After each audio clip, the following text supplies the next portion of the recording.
everybody. Welcome to the spring edition of the Roadshow. And I know I have cabin fever. Some of you must have it too, though there's a lot of friends of mine that are getting out fishing like crazy. It was a fantastic ice season all across the ice belt. They even had ice as far away as Erie, and we had well over 30 inches of ice in a lot of lakes here. And it's struggling to go, but it's losing its grip. Winter slowly losing it. It's going, gone. But before I go any further, I want to thank Chesterburg Toyota for sponsoring the on-air part of the show, and just a great dealership, state-of-the-art showroom. They have, hey, how you doing, Nathan? Repairs, they have it all there. If you go there, you're not going to believe this place is amazing. Hey, Todd, thanks for joining us. Chesterburg Toyota. Whether you're looking to buy a truck or get one, looked at, get an oil change, stop by and say hi to Brian and the gang. They might have coffee on and ready for you. So Chesterburg Toyota, and then Timberline Sports in Black Duck, Minnesota. You know where that's at? That's the bait shop that is loaded with stuff. Hey, Jeff, how you doing? Randy, welcome in. So if you stop by there, they have the best bait. They have all kinds of tackle. Tony, Matt, good to see you again. And Carl, he has sage advice on what's going on. And you could buy a gun, you could buy some bait, you could buy pizza. So it's a one-stop place. So, and there's a lot going on right now. It's not later, it's now. Sturgeon is coming in. So before I go any farther, I want to bring on my co-host Sam. Sam he's on the show. He's a graphic designer, painter, multiple tournament winner, DNR stamp winner. My goodness. And he's got another stamp available. Bring on Sam. He's the multi-hatted guy. Hey, bro. How's it going? Good. Did you like that? I think, did I make your head bigger there? Getting longer and longer. I've got to push the camera back to fit in here. So yeah, you're going to have all that. You're going to have to wear it. Hey, Dan, thanks for coming. So Sam, let's talk about this. Is winter losing its grip?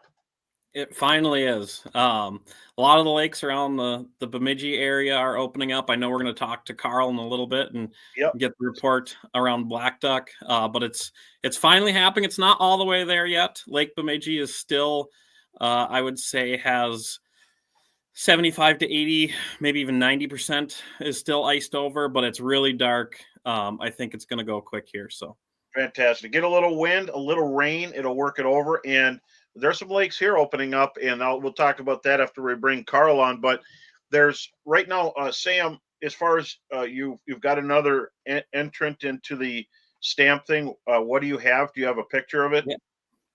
I don't think we have any pictures loaded, but yeah, I won the turkey stamp for 2026. So I have both the turkey stamp prints and the walleye stamps, like the one behind you there, are available on my Etsy page, S. Larson Art, or you can find links to it under my social media accounts.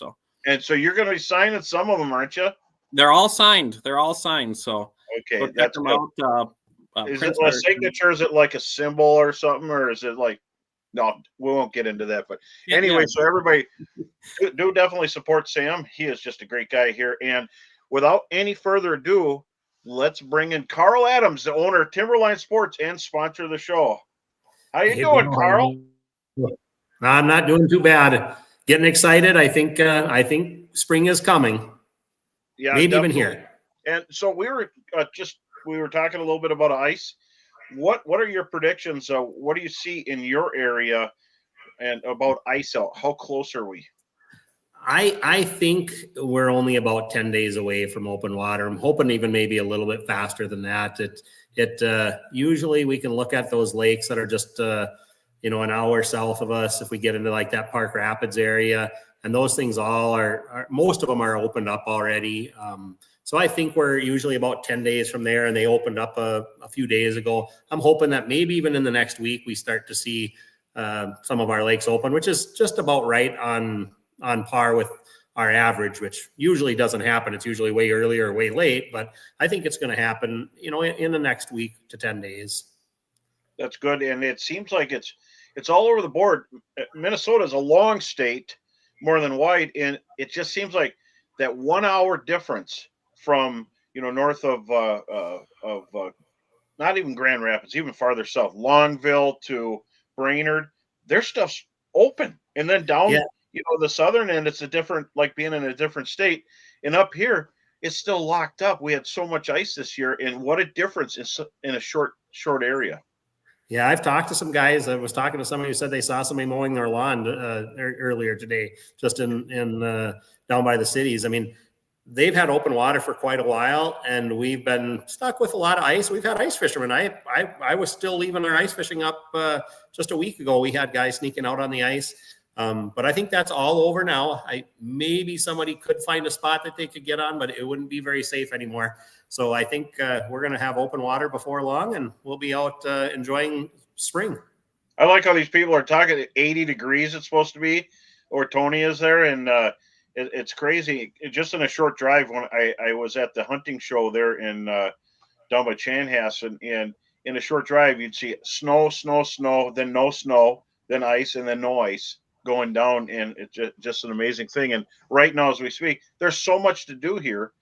You just were talking off air. There's trout opportunities and turkey. Can we hear a little bit about that? I know Sam wants to talk about turkey too. Well, of course, if he won the state turkey stamp thing, but it is crazy. If you'd asked me 10 years ago if we'd ever see turkeys this far north, I thought with our predators and how cold and how much snow, and those turkeys are pretty resilient. And every year we get more and more, and we have turkey hunters just right in the Blackduck area, north of Blackduck, south, in all the areas doing a bunch of turkey hunting. So that season started a week ago. Oh yeah. There must be a turkey in here. I hear him. Yeah. That's just I still have to learn how to talk to them. They were doing this at the show next to me, making so much noise I almost lost my voice. So I bought one just because I tried to buy them all if I could. Have you seen any by your house yet? I actually had a pile of them last year in the fall, and so I said, well, I'm going to go hunt them, and I set up a blind, I bought a license, and the next day they never came back. Yeah, and they were there for like 30 days. This spring we've had a lot of people getting into the first time turkey hunters, and we've seen that the last few years just because there's people seeing turkeys where they had never seen them before. So that's a really neat thing that's going on. Yeah. They said stream trout season is open. The sturgeon season, the catch and release part is open already, and the part where you can keep a sturgeon is going on up on the Rainy River. Pike season's open up on the Rainy River and Lake of the Woods all the time. So there's a lot of opportunities to get outside and do stuff even right now. And we're only a few weeks away from openers. Guys are getting their boats ready and getting excited now. Well, and it seemed like, Sam, didn't it seem like the all that was up in the river this year were resident walleyes, the ones that stay there all winter. Mm-hmm. We didn't get that big flush of walleyes, but the sturgeon, it's at key temperature, and the keep season, April 24th to May 7th, is the harvest sturgeon season, and you can have them from 45 to 50 inches, and then if you get lucky, 1/75, which that'd be about 150-pound sturgeon. And you're only allowed one per calendar year, and then it starts again July 1st through September 30th, and that's a pretty cool thing. But before we go any farther, I want to tell you we have giveaways for the viewers now.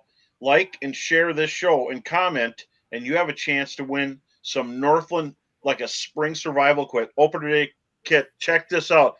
There's jigs, there's bobbers, there's rock runners, everything you need to survive and show off a big bag. Look at that. It's a box. Man, you better have a tackle box because you're going to fill it. So we're going to give that away at the end of the show. We always like to give stuff. Why not? It's fun. And I want to thank Jace Peterson for setting that up. And so like, comment, share, and you're in to win. And then Sam, tell us about what else. Yeah. In addition to that, Humminbird Minn Kota is going to give away a One Boat Network app 1 year subscription there. So like, comment, share, that'll get you entered in to win too. You'll get a hat and a rod sock too. So fantastic. And so that'll be at the end of the show. So remember, with that, you have to say One Boat Network, so we know that. And it kind of, we're hoping that you bought a Humminbird or a Minn Kota. If you did, say One Boat Network, and you're in that one. And you can only win one or the other prize. So, but if you just bought a Humminbird, say One Boat Network and give us your name. And it's going to be totally random. It's not us. So just do that, and that's at the end of the show also. So you have to watch. Okay, back to this. So Carl, you have night crawlers, and you're all ready for the people to hit the river for sturgeon fishing. And I noticed you have a huge display of gamakatsu hooks. Circle hooks are kind of the popular thing, aren't they? That is those gamakatsu circle hooks are the main thing we sell to all the sturgeon fishermen in those big sizes, those catfish size circle hooks, no roll sinkers. And then we sell a bunch of the Minn Kota, trolling motors or Minn Kota depth finders, the new Explorers, for all those people that don't have one yet and are going to win one or win your app. Well, and maybe we'll give away a different one because I accidentally had a photo of the code on that one, so we'll save that one for another time. But anyway, good. Sam is sharp, but and how many crawlers do you put on the hook? I mean, for those who are going to hit, and I know sturgeon is giant because when the temperature gets warm next week, it is going to be sturgeon party central through the whole Rainy River. It is going to, and you gob on as many as you can fit on that hook. The more, the merrier. Those sturgeon are crawling around the bottom looking for a big gob of night crawler. So throw on a bunch. And then we were talking earlier. You've got the flat sinkers that don't roll. And you have them right there to shop, and you were saying the 4-ouncers are really selling quite a bit. And but it's good to have different ones. You don't want it to be a boat anchor, but you just got to make sure you let it slide through, is what I'm guessing. A good array. It seemed, Carl, like, what have you been hearing from guys about the current this year? When we were up there last week, it seemed like it was ripping better than I thought it would for the lack of snow we had. Like it was going pretty good. And that's kind of, like I said, everybody's saying, oh, it's not, it isn't excessive. Yeah. I think it's normal. It's okay. Not as low as, the river is low, but the current isn't way down. Okay. It's just normal. It's not excessive. I would say it's that 1 mile an hour is the most common. And I think maybe I was just up there. Was a little slower. Last week, so like 5 days ago, and then I was up there yesterday, and I was actually fishing for whitefish. There's small schools and pods of whitefish on the Rainy River, and I got some images here to show you. But the thing is, the water was way higher than the last time I was there. It was hard to get a boat in, so it really rose. I don't know if they opened the dam or what they did. So we'll see if we can bring on those whitefish here in a second here. There we go. The cool thing about whitefish, if you live on Green Bay, you don't care about these because they're like all over the place. But these are kind of a resource up here, and they're fun. And where can you target a whitefish right now?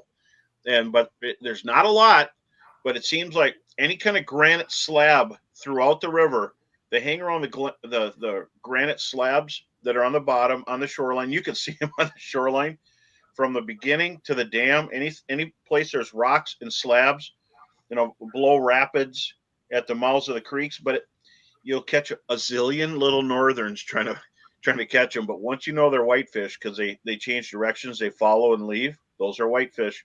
If you're using forward viewing, I was using a Humminbird Explorer. Normally we catch them on big stuff, but I had to go down to little flies, and this was the hottest one here, the tungsten crappie king fly, and that black one. They just weren't biting, but they bit this. I got a couple of them on that, and that's pretty cool. Throw it and just kind of tease them with it with a wax worm and maybe a minnow. That's what I did, but it's labor of love because we caught a lot of little northerns trying to catch them. Looping back to the current a little bit up there, guys, there's always the dreaded Little Fork and Big Fork River blowouts, right? On a year like this where we didn't have that much snow, I would assume it's less, but is it even a big issue at all when those rivers go out just because they're not dumping that much water in because we didn't have that much snow to start with? It still muddies it up a little and slows it down, but it's a really short period of time. So it's just a day or two then versus sometimes it gets really muddy for a extended period. But it seems like it's a shorter period of time, on years when there isn't quite as much pumping into there. Gotcha. Well, it seems like when I went up there, I went and looked at the water where the forks start and down. they're really rolling with mud. So literally, the last time I was up there, there was ice on the rivers, and this time they finally broke free. Everything's up high now because of they had a lot of rain at the border, and we had some rain here too, which is the only reason we're going to get rid of ice because the ice was so strong you could still ice fish, but that rain really made it weak, even on Lake of the Woods in here. And there's just a bunch of mud coming down the forks. But doesn't that make it warmer? I mean, the sun's going to hit that muddy water, warm it up, and draw the fish in. There's got to be some kind of relation to that. But so we had a question. Older models about forward viewing, good to buy. What model? And I still think that the old Mega Live 1, I'm not getting rid of them. I'm keeping them for ice fishing. Put everything that's out there next to a Mega Live 1 straight down. You could see everything. You could see lures. You could see all 3-4 lines in a row. So they're really affordable now, and I'd get them. But I've been using my Mega Live 2, which is I can see so far, and I'm able to see just the behaviors and movements of the whitefish. And you that's definitely Mega Live. I would say get what you can afford too, because even the older models are gonna help you in your fishing endeavors. Anything being able to see out is going to help you a little bit. But the more, if you go up to Mega Live 2 and the more you spend, you are going to get a clearer picture there too. So anything's going to help. But again, the more you spend and the newer unit you get, you're going to get a better picture. I know the Mega Live 2 is really awesome. Well, and Carl, do you have any of the older Humminbird bundles or any of that stuff over there that you're selling?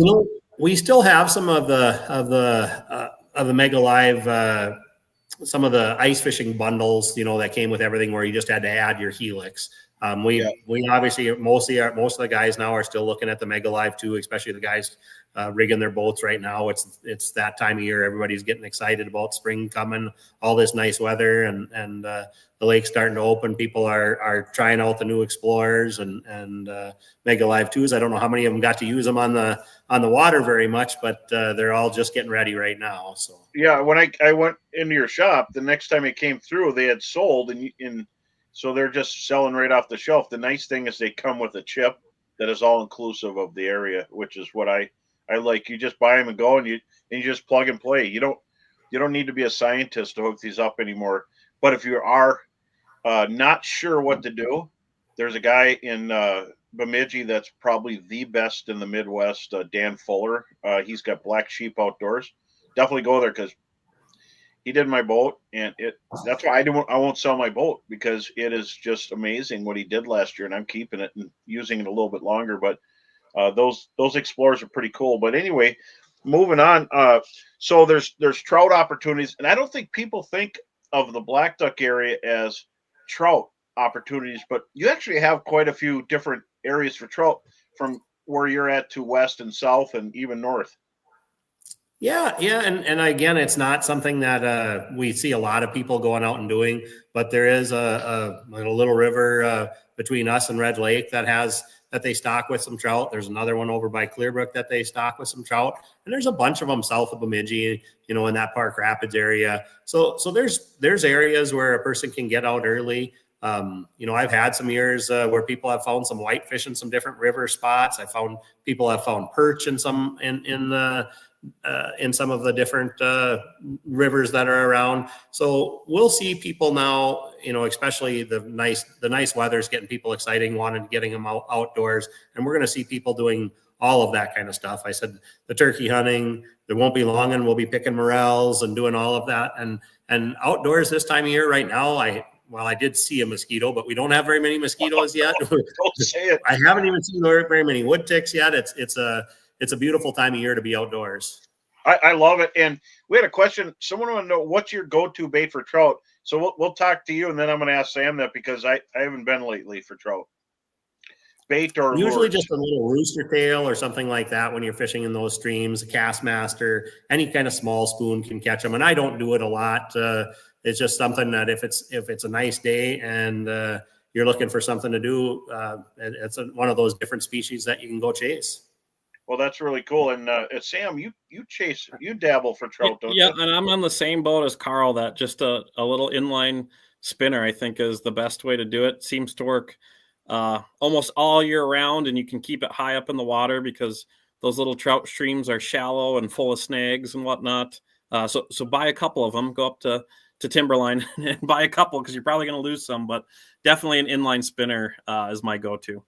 Well, and then I got to say, someone had a question before that, but I wanted to answer. What you said for max depth on your Mega Live 2? You can go auto, but I will set it 4 feet past the depth that we're in because it's really fast. It goes through the scale. It's got a super fast processor. And then if you go more than that, you actually expand the width of the screen. So play around with it a little bit. You're going to be amazed. There's a lot of little tricks to it. And the nice thing is you're not just getting the full scale of forward viewing. You're getting the Lake Master maps. You're getting the best down view, the best side imaging. You're getting everything in one. So you don't need to have a cheater this or a cheater that. You just need the one boat network. So great question. And then someone's coming as Minnesota, the walleye limit hasn't changed. And I went to the Minfish meeting with the DNR, and I want to thank Minfish for having the meeting. And Tom Newstrom was a big source for that. He did a lot of legwork to make it happen, and we appreciate that. And but Minfish and then the DNR, I want to thank them for coming together, and everybody. It was really a calm meeting, I thought. So if people get red in the face a little bit with forward viewing and muskies, but we won't talk about that now, and other stuff. But for everything else, you got to catch them still. And I've had many times on Winnie where the parking lot was empty when I come in and talk to the AIS agent, and I said, how many people had forward viewing? Because he said everybody bombed. Nobody caught anything. They couldn't get them to bite. And he said almost everybody had forward viewing and they didn't catch them. So it might be a little different. Doesn't make them bite. So, but it definitely gives you something to do, and the kids absolutely love it. And Carl, you got kids? Do they love watching it? They do. I mean, it's almost sad that they want to see that all that electronics, and it's hard for them to fish without it anymore. But it's just like watching a Vexlar or or a Humminbird flasher in the winter. Once you get used to doing it, you don't want to fish without that stuff. So it was monofilament way back when. Oh, monofilament's gonna kill all the fish, and then it was the AquaView. Then in the wintertime, like you said, it was a flasher. And then it's always something. But yet the fish adapt a little bit. And look at the perch this year. There's a couple good lakes, and the rest are terrible, and they're full of big perch. And they can adapt. They move. Something's different. There's a lot of food in the lake. And then you still got to make it happen. Because even in the tournaments, there's guys that really pound them, and there's people that wish they knew what the other guys did. So you can still see it today. And then a little shout out to Easton Fothergill. And let me tell you, Gordy was in these tournaments I did, and he was always at the top if he didn't win. So what a great dad to teach the kid. But Easton, way to go, dude. He won the Bassmaster Championship, so it doesn't get any bigger than that. I think they're getting tired of all the northern boys coming down there, Gussie and Easton and Secure It now. So it's on a roll. We're on a roll. Let me tell you something. And so let's talk about panfish a little bit. Hey, can I ask Carl one more quick question first? Oh yeah. How about the Red Lake walleye limits? Have they announced those yet for this spring? They are, and they upped the walleye limit. The population on Red Lake has just been phenomenal, and so they moved the walleye limit to 5, which is the highest it's been. It's been that one other year. But they moved it up to 5 fish, 1 over 17. So they're still protecting some of those big ones, trying to beat up on a really, really big year class before they get too big and make it harder to have another big year class. Because if you get too many big ones, it's hard to have a good hatch. So they're just trying to let us catch a few. So it should be a wonderful opportunity. There's a ton of fish in the lake. My guess is Red Lake is going to be the hottest lake this opener, and for the first part of season, for the first, I would guess, month to a month and a half of season, it will be the hottest lake in the state. It's always good on late ice years. What batteries for Humminbirds? Right there. I actually use this in my boat, and I have this on my river boat, which I have a Helix 9, and then I have an Explorer, and I like to have something always going for looking and then straight down. But this thing ran them both for the whole day that I'm fishing, and that's a 52 amp hour. But even the smaller ones, they just last and last. And I like amped.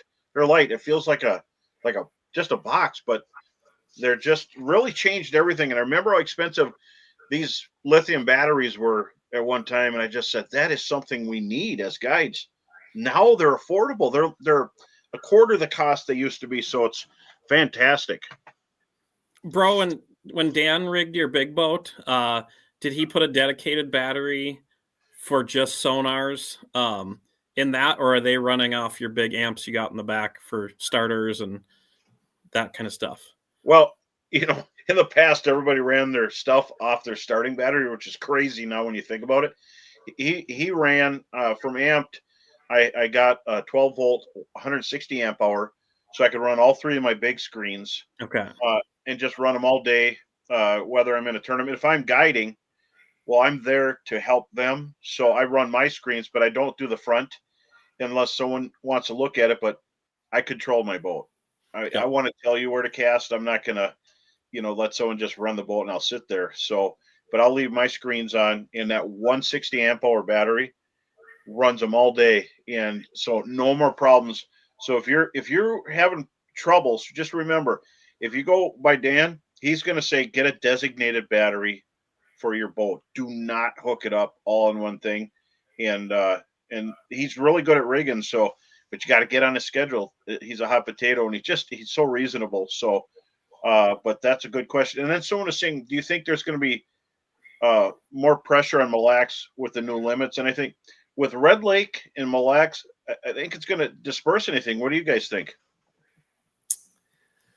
I think those big lakes always they're weather dependent. On Mille Lacs, you can fish any side of the lake. On Red, if we get a west wind, it's pretty tough to go fishing there. We're going to see our traffic on other lakes. So weather dependent on big lakes is always how many people can fit out on a lake or want to go out if the weather's if the wind's blowing hard. I think all those big lakes are good fisheries, and people are going to try to enjoy it. But the nice thing is we have a tremendous opportunities to fish all over. Like I said, I'm sure I'm going to spend some time on Red. I believe it's going to be the hottest lake. But that being said, I shouldn't take anything away from Lake of the Woods. It was amazing this winter, and Winnie has been one of the best lakes in the state the last few years. It's really good. I try to keep it quiet. Hopefully you don't have too many people fishing by you, bro. No, they're so nice. Everybody's nice up there. It's not like other areas that you go to other, not all the states, but some states, they don't care. And it's just a different game.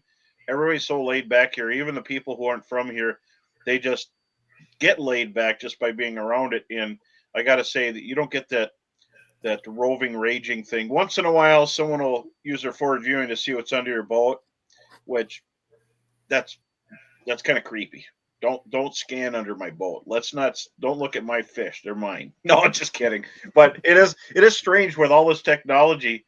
There is something to be said about over chasing fish. I get this question all the time, and I literally have seen fish chased entirely off spots.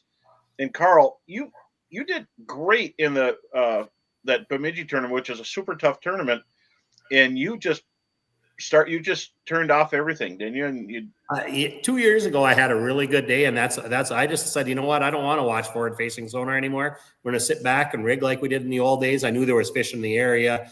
We had been catching them already, and turned off all the extra sonars. Just hope that would keep some fish around, and sometimes it does. We caught some really nice fish doing that. Absolutely. And then Sam, what do you think? There's a lot of little walleyes in Mille Lacs.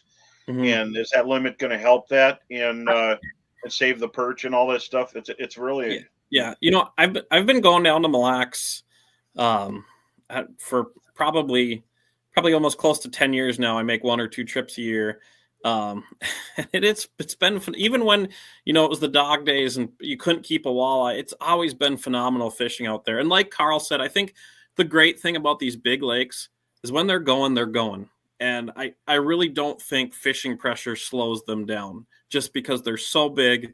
There's so many fish to refill in there. But then that being said, when they're not going, sometimes they can be tough. but I don't think pressure really dictates those lakes as much as smaller bodies of water.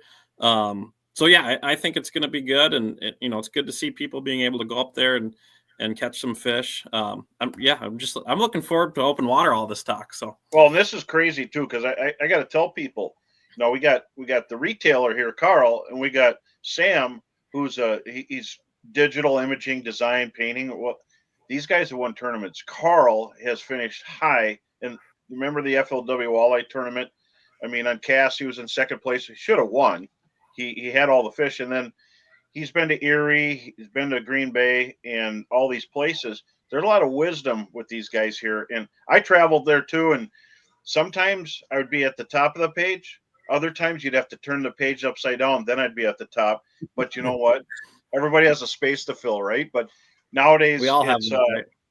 I miss those tournaments, but Carl's been there, and it's fun if you got the time to run and gun. But so we know about these other areas. I tell you, it's hard pressed to find a place that you can catch more walleyes than Mille Lacs, Winnie, Lake of the Woods, Lake of the Woods, Red Lake. Those are giants. Those are like titans of fishing. We've had comparatives in the FLW, and people even from Ohio and other areas, don't count this year because they're killing them over there really well, but that they caught more fish on the tour in Minnesota with one rod than they caught anywhere else. And the people who could use 3 rods at other places would freak out when they had one, but they admittedly caught more fish pre-fishing and in the tournament on our lake. So we've got it good here in Minnesota, and we get people who drive from the south to the north, but some of us from the north drive south to Mille Lacs. Hard to beat that perch fishery there. They got giant fast, and they had to be always there. They went down to a 5 limit to kind of save them, but that goes off May 1st, I think it is. And then one question we hear: have you guys ever fished walleyes on the St. Louis River? It doesn't say walleyes, but ever fished the St. Louis River? I have never been on it. I have, and it's full of walleyes. Every time I was there, you catch walleyes, and you can catch them in 2 feet of water. You catch them deep, and then of course it's attached to Superior. So when you can, they're catching. They used to catch a lot of 30-inch fish, and it seemed like it was a little quieter, but I think it's back. And so there's a destination right out of Duluth Superior there that's really good. And guess I don't get there enough. I'd have to drive by 1,000 lakes to go there. But how is what's your favorite lure for spring walleyes, Carl? So kind of go down the question list here.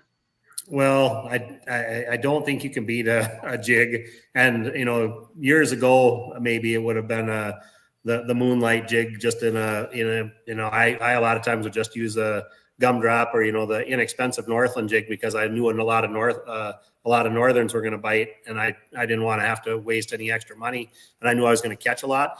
Now those tungsten jigs are a little bit nicer. So I probably do fish with a tungsten most of the time, but, it's take a jig, and in the old days it was always a minnow.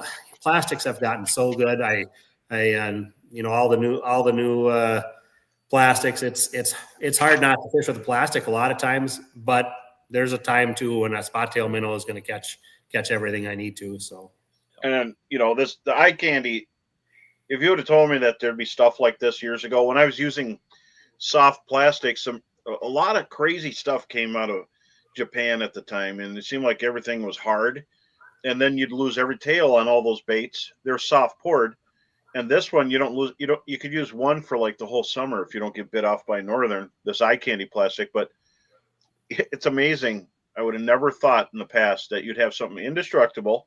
If a pike hits it right, he can bite it, but there's been pike landed in our area talking to the bait shops that weren't hooked. They're hanging on to the tail, and they netted them. So that's crazy how strong this stuff is. And Sam, you were the designer of this stuff. It's a really unbelievable plastic. And this is one of my favorite colors here for everything. I will say, come opener though, for me, it's a tungsten jig, and I'm going to go drop my $50 worth of spot tail shiners, because it just feels like a good rite of passage to Timberline to go Sports. blow through a bunch of shiners, and that's seriously what I do. Not a unsolicited ad for Carl there, but I just like fishing live bait on the opener. It seems to be the best thing working. The plastics do work, as the water warms up a little bit. But on opener, it's just tradition to get to the bait shop, and you got the shiner rush to try to get your hands on some before they're all sold out. And I like burning some bait on opening weekend. Well, and up here, spot tails are such a big thing. If I have to say one thing, smoke is hard to not have in your box for jigging. And as a guide, I could have everybody with shiners, and I could throw this. And if this starts getting them, then you go all with this, because you don't have to bait. But it's such a simple thing, but it's all how you hook it too, and make sure you got it on straight. But I like some of this panfish, these panfish plastics coming out. These are pan candy, and Jace, he gave me some samples here to try out. I mean, these are going to just absolutely kill them. See if I can get it so that it doesn't reflect. They're so soft, and they go through the water so nice. And this is the one I told you off the air that I know is going to be fantastic for big bluegills. I mean, these are tiny little things, and they're super strong. So just love the stuff coming out. And I've used Whistler jigs in the past, and I've gone to just flat out just a jig head, lead head, like a gumdrop, or not a gumdrop, gumball jig, tungsten. But I absolutely love these spinner heads, like these deep V's. And on Rainy River, everywhere, this is all you need. This with a plastic tail, and then of course make sure you load up on bait when you're going by Carl's. He's got all the different flavors. He usually has fatheads, rainbows, crappie minnows, spot tails, sometimes goldies, red tails, and leeches and crawlers. I mean, pizza, if you don't catch breakfast sandwiches, yeah, pizza. You could buy a gun, a handgun. If you got the credentials, you could buy a gun, and you can load up on ammo. I mean, like COVID amounts of ammo, So it's got a pretty cool shop there, and everybody goes there, loves it. But let's see, we got questions here. This is the deep V jig here, and that's got the little spinner head. And I got to say, I have it on 70% of the time in the boat, especially when you get into bug hatches and stuff like that. And if this is probably one of my favorites here. This is a Smeltinator that's got the Spro swivel and the Gamakatsu hook. And you guys know how much I love Gamakatsu. And this is well made. And thing is, it'll be on a line. But if a little tiny pike bites us off, then we'll go to the lead ones, because, if the pike are really bad those days, you get 2 to a pack, and they're a lot more affordable. But this is a really cool hook, because in walleye world, you get one weight and one size hook.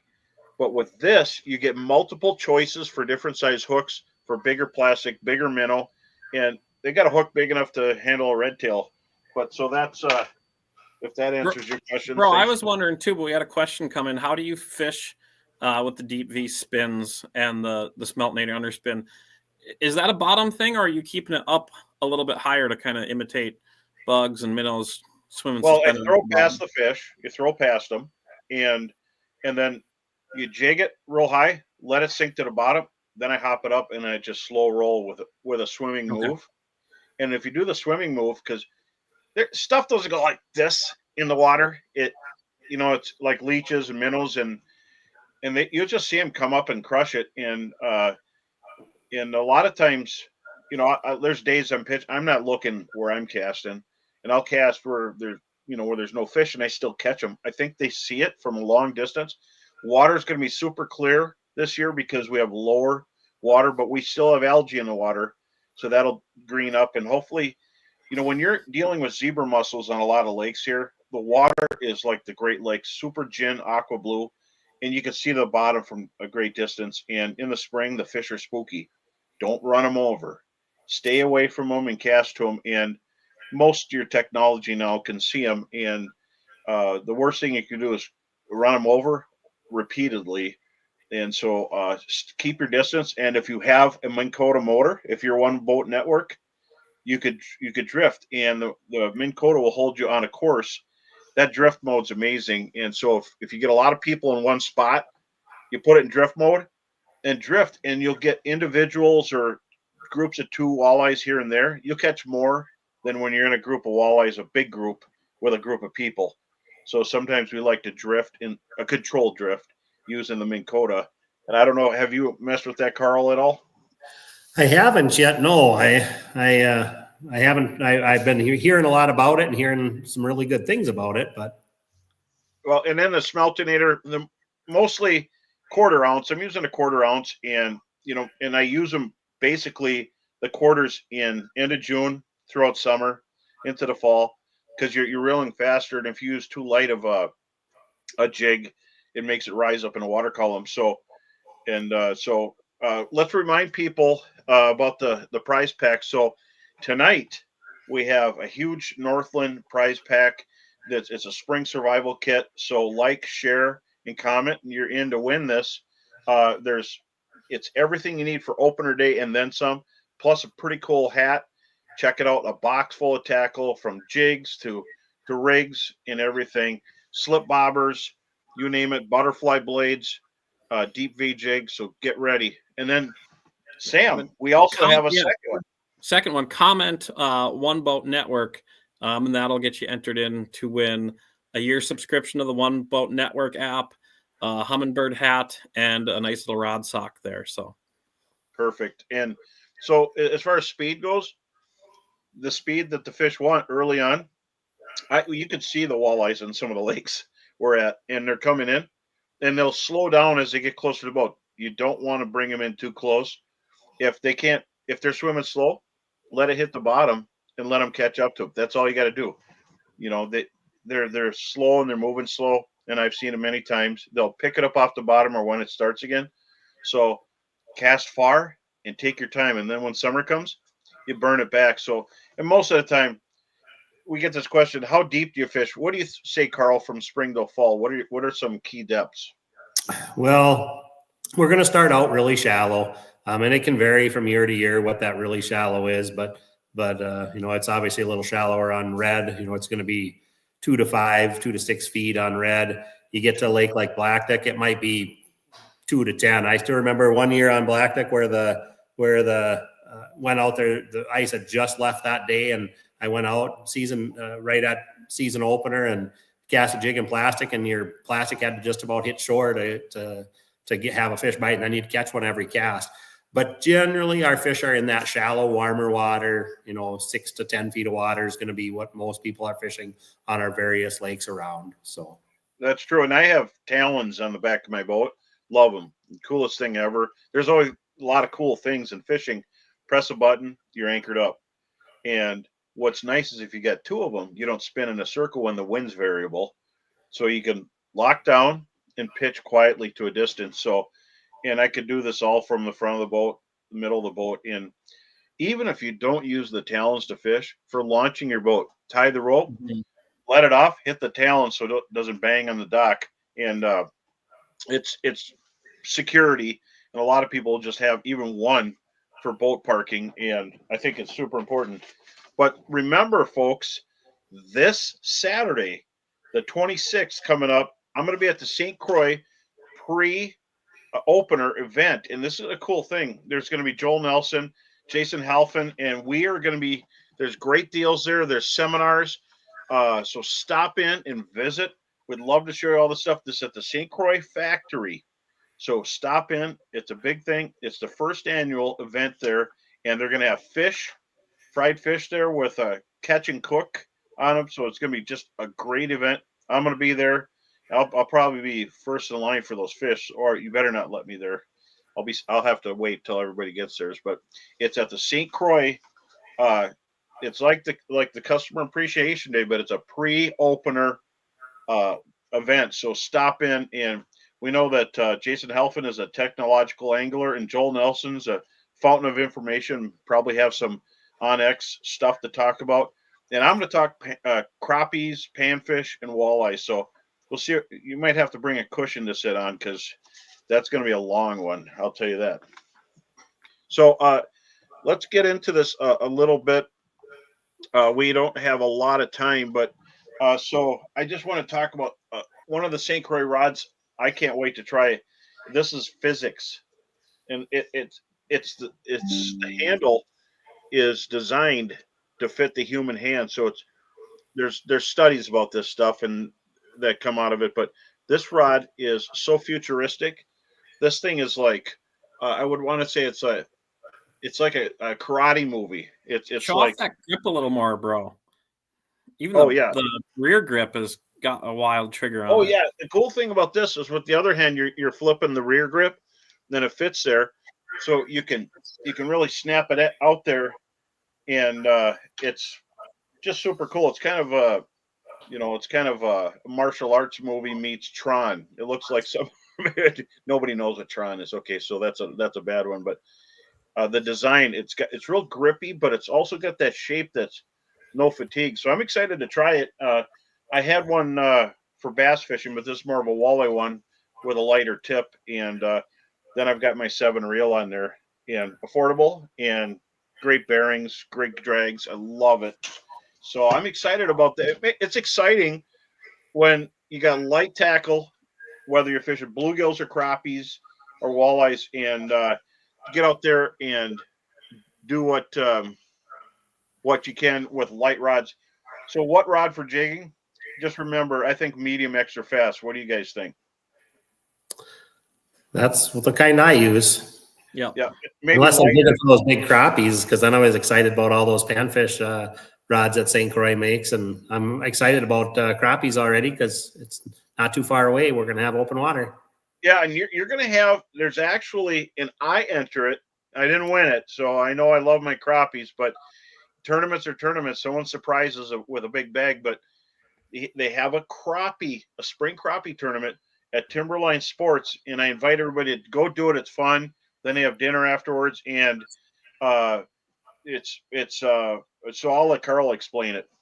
We have a little ice out crappie tournament that they put on with Hillcrest Supper Club out on the lake, and it's more of a, there's still some people that are out catching some fish, but it's more of just to have a big fish fry, inexpensive to enter, but you get a free fish fry. They when you bring in your limit of fish, they clean them up, and we have a big fish fry, and ends up being a really good meal that you get, and it's never perfect weather. We hope to have that before opener, so it'll probably be the weekend before opener. The 2nd, 3rd, and 4th is usually when we'll have that, where the fish fry is on the 4th.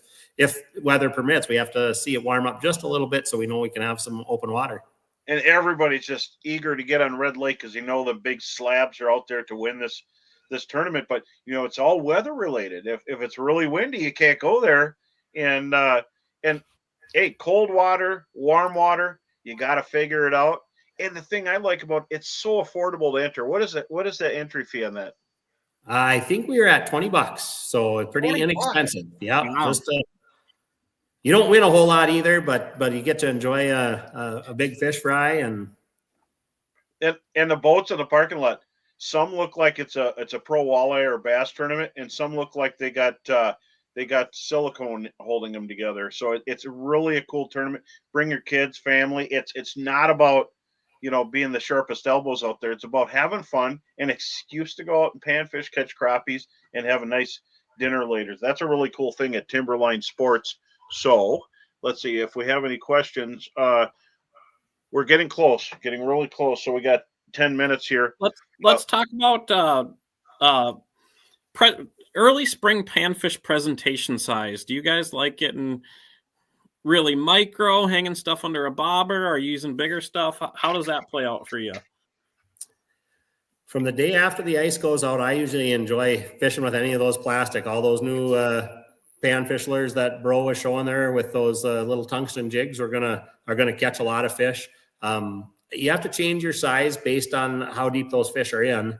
And that varies from lake to lake. When they start moving up into the warm water, But we're going to see a lot of the places where they're still staging just a little bit, not quite as shallow, just because the things are going to be really cold these first days after season. So them are some of my very favorite jigs right there.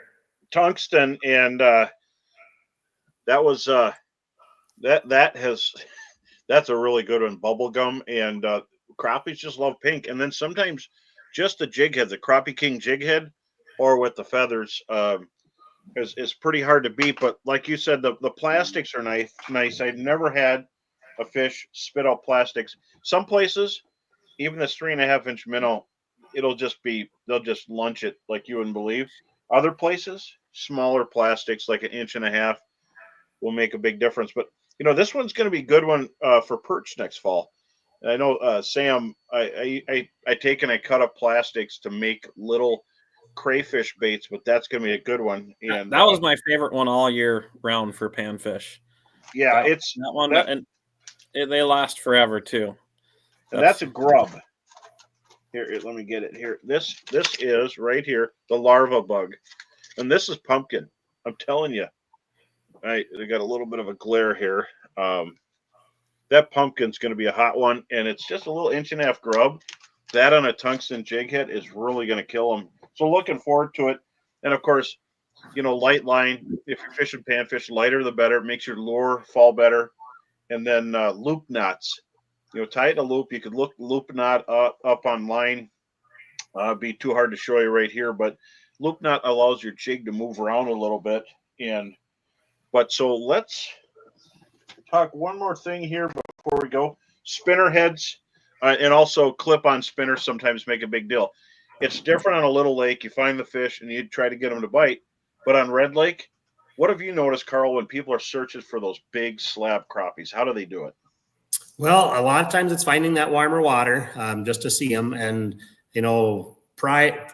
pre-forward-facing sonar, it was a lot of times just waiting until they moved up into those spawning spots where there was some bulrushes just before they grew up and messing around there and it's casting with any of those deep V spins or something that would attract them in them areas, and they would bite. Now you can actually find them when they're maybe not quite as aggressive and they haven't moved quite into that warmer water. Because those fish, if you can locate them, and now with forward-facing sonar, a lot of times you can find them schooled up. Once you find them now, you can most of the time when you cast with those Red Lake crappies, they're willing to bite. Yeah, I like that. And what I've been doing is I've been messing around with some single hooks for baits, and I'm going to try it in open water also for crappies. Gamakatsu makes Siwash hooks and stuff for spoons, and you just put these single hook spoons on. And one of the reasons I'm going this way, I had a lot of perch with mutilated mouths last year. And that's getting a lot of pressure, but we're going to catch these fish again, so you don't want to rip them apart. But you can add a minnow to that. And for forward viewing, some of these ice fishing baits with a single hook, with a leech or a minnow, it's going to be great under a bobber, and it's tungsten. So I'm not putting my ice fishing stuff away. I'm going to add a Gamakatsu hook to it. And then, so Brooke, let's show this lodging here for a cabin. If people are in the Leech Lake area and you're looking at stuff at the resorts that's $3,000 to $5,000, well, don't look any farther. There's only 2 cabins here. Go look at these prices: $1,200 a week, and other and lower prices. So definitely check this out. This is on Sucker Bay of Leech Lake, and it's right across from the access. And it's definitely a really cool, laid-back area. So you launch and load your boat, and you're right there, and it's got a panoramic view of Leech Lake. And so check it out. And there it is right there. So remember, if you're looking for an affordable place to stay. And so now let's do the giveaway. So let's see, who do we have? We got the winners of the Northland prize pack. It's going to be John Garcia. And the One Boat Network prize pack, it's going to be Matt Kegel. So we'll reach out to you guys, get your shipping information. Fantastic. This is great. Make sure we get your address. So send it to the show right now so we could send those out to you. Congratulations on your win. And then I want to thank Carl for coming on tonight and talking about it. So when you're in the neighborhood, if you're up in Black Duck, if you're going through Bemidji, wherever, heading up that flyway, stop in and talk to Carl for some sage advice. Timberline Sports, and thanks for being a supporter of the show.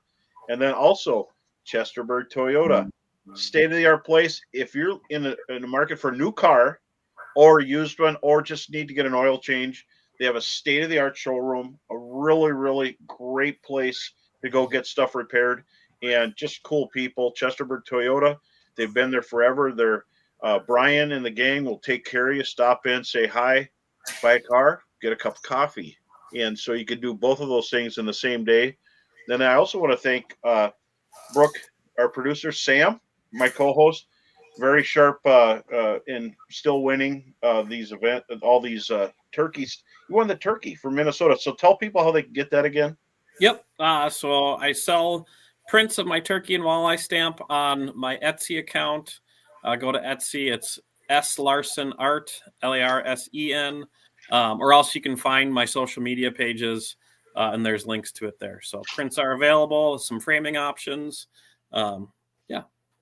And I also want to thank Heather Brosdahl for creative marketing and Brooke Drace, my producer. But I want to thank one more time with Minfish, Tom and Ron and the gang for rounding up and having a nice talk with the DNR heads.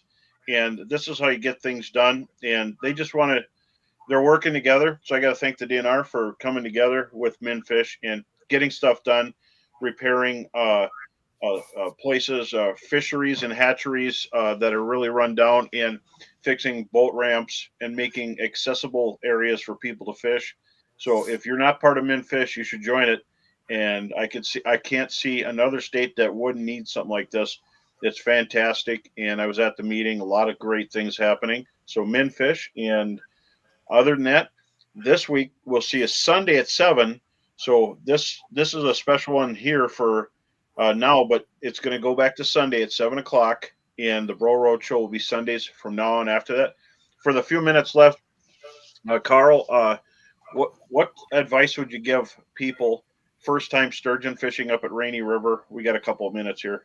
Well, I mean, bring plenty of crawlers. A lot of times adding a little bit of extra scent, maybe with a frozen shiner, is really common. As the water warms up, you sometimes see some suckers that want to try to bite too, and they'll bite a little less if you have a little minnow on there or a frozen shiner.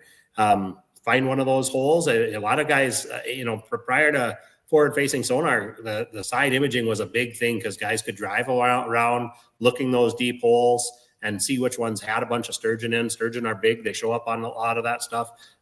Anchor up and cast out and wait. It's not rocket science. In the old days, guys just went into the deeper holes, threw an anchor out and sat there. And some days they caught lots and lots of them. So one key thing, are they at the up current side of the hole or the down current side? I've seen them on both. So I'm always ready to go on either side, but so it can vary. I've seen them on either side. And Sam, you're about to hit sturgeon here pretty soon, aren't you? Yeah, well, we made our trip. I think, as much as the technology, like Carl said, can help, the great thing about sturgeon is like the crappie tournament, you can be in that boat that's held together with silicone and drop an anchor and drill some crawlers, and you got a really good chance of catching a fish. When I first started doing it, I thought it would be like muskie fishing, where if you caught one fish, that was a good day. I shortly realized that it can be way better than that, and you can get a lot of bites. So it's a fun time. I think everyone should go up and at least try it once. So sturgeon next week, it's going to be a party on the river, Rainy River in Minnesota. You have a chance to catch tons of them and maybe a great big one. So we're starting to see some 60 to 70 inch sturgeon. And it seems like those year class are getting bigger. But till next Sunday, thanks everybody for coming out, and we'll see you next Sunday at 7.